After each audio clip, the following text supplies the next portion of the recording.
What it do, YouTube? This your girl, Deborah 7. I was watching a video by Freedom Gale on YouTube. And the name of the video was You Are Not Your Mind. And my wife says that is a very hard thing for people to grasp because they identify with their thoughts and they're, when they look in the mirror, they see them. And, all they see is their mind and their body. They don't really identify with their spirit because the spirit is kind of buried underneath all that crap. But this is what I'm going to point out. This is going to be a brief video. I was talking to some friends of my wife and I's. And we were talking about being homosexual and blah, blah, blah, blah, blah. Things of that nature, right?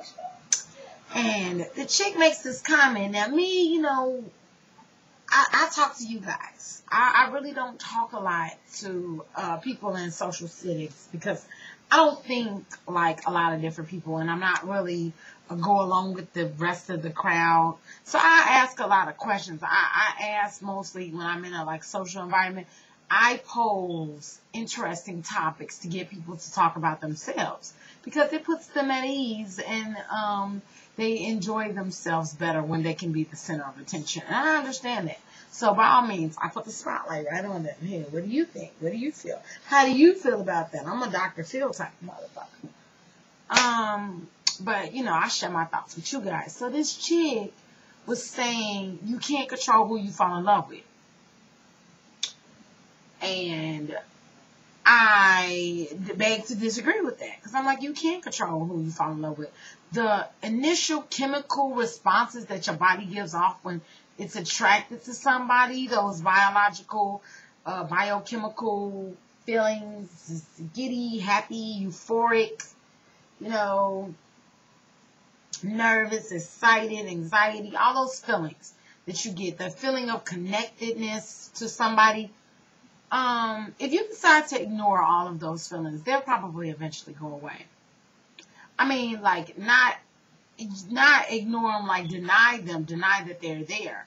Say, yes, they're there, but I'm not going to act upon them. Because I felt like if you can't control that, then you can't control being monogamous. Because you're going to get attached to more than one person.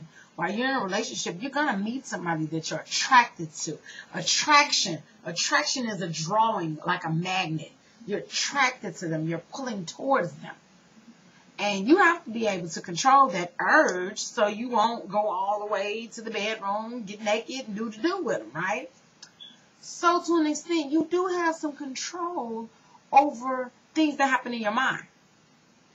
But most people don't pay attention enough to realize they do have control over it. She was making the comment, she said, you can't control your emotions.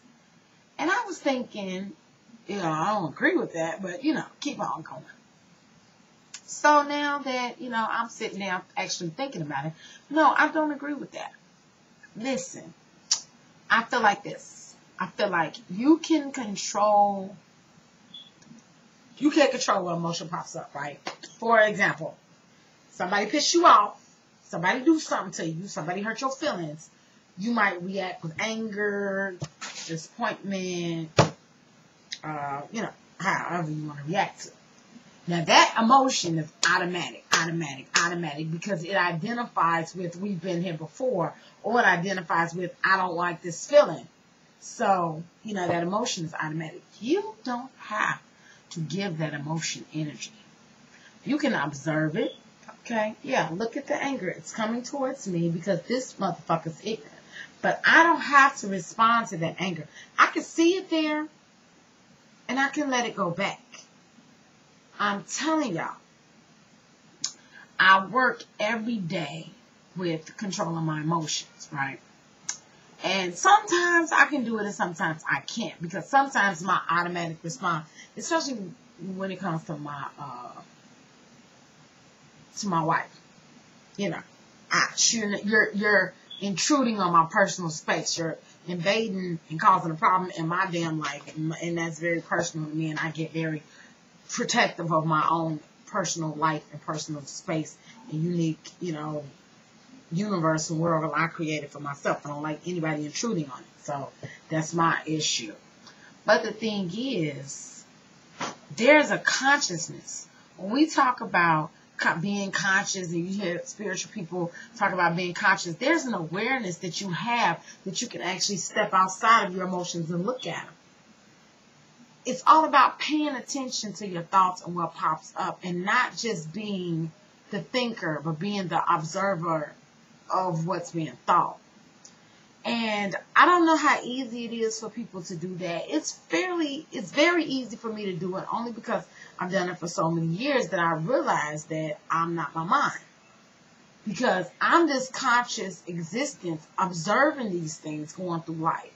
You know, I could step back away from my life and actually observe it as it's like a movie, instead of just being the star of the show, caught up in the movie so tough that when they have that phrase, you can't see the forest for the trees. A lot of people are in the forest, all they see is trees. But if you step back and you see the whole forest, then you can actually begin to see the bigger picture of things. When you can see the bigger picture of things, it will motivate you to understand that you're giving energy to trivial things, to momentarily, to temporarily, to temporary things popping up. You're giving energy to it. You're wasting energy at that. What's the point of getting mad? What is it going to accomplish? It don't make you feel better. It actually makes you feel worse. What is it going to accomplish at the end of the day? Okay, somebody cut you off in traffic. Now you mad. Fuck you mad for? Now you feeling negative. That person ain't mad. Why you letting somebody else piss you off? Why you letting somebody else control your life and control your emotions? Because they the ones that got control over your emotions. You don't have any control over yourself. That's what you're telling me. You have no control over yourself. You just spending your life reacting to shit. This is coming your way. I'm reacting to it. This is coming on. You have no control over your life. Whose life are you living? You're not living life. Life is living you. Right about now, life is living you. Why would you want to live like that? It's like you barely getting by existing, and at the end of the day, you can't even say you lived your life. You just spent your whole life reacting to things. When are you gonna become like the captain of your own ship? Because right now your ship is bumping into all type of shit. You're not steering your ship. Yeah, I'm just putting this out there because I observe it in my daughter. I be like, why do you let your brothers make you mad? Because they did such and such and such, but you know they 9 or 10 they're going to do that. Why would you even react to it? I get so far gone that I can't really relate to that a lot. But I'll tell you one thing, I don't go out a lot. I don't put myself in positions of, I find myself more hermit-like than I used to. Because it's like, when I go out, I fall back into this habit of reacting to things. Sometimes I do, sometimes I don't. A lot of times in traffic, somebody cut me off, or ignorant people crossing the street, jaywalking, or running out in front of the car. That don't even bother me, because it's like people are going to be people. The biggest problems I have in life are people bothering my children, which, I could generally say that's going to happen too, but I haven't been able to pull away from that reaction yet. I'm working on it, because I feel like my job is to protect my children. So I feel like pulling away from that, not reacting when something comes against my children, I'm not doing my job. So I don't know. I'm working on that. But we're all spiritual beings. We are all spiritual beings. And I have a different theory about the mind, the body, and the spirit. A lot of people think that when you die, that your mind dies, and your body dies, and your spirit lives on. I don't think that way. Only because you get another body. Like, for instance, when psychic mediums see the deceased loved ones and they see what they look like, they see them in the spirit body. So there's still a body, there's just a different body. I feel like the mind doesn't die, it just becomes unfiltered, undistorted. There's like the bullshit that runs through there is gone, and you can see clearly, and the spirit becomes a dominant force as compared to now, where it's a more dormant force. So that's all I got to say about that. I'm gonna holler at you guys later. Love you. Thank you for watching. And peace, love, and harmony.